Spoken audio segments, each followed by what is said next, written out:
நன்மை செய்தவருக்கு நன்றி செலுத்த ஆயத்தமா? வாருங்கள், கைகளை தட்டி சத்தத்தை உயர்த்தி ஜீவனோடு பாதுகாத்த தேவனுக்கு நன்றி பலிகளை ஏறெடுப்போம்.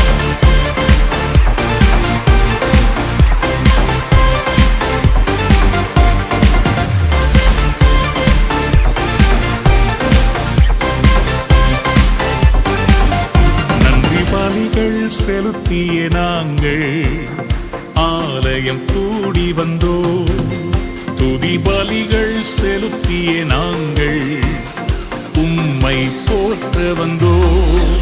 நன்றி பலிகள் செலுத்திய நாங்கள் ஆலயம் கூடி வந்தோ, துதி பலிகள்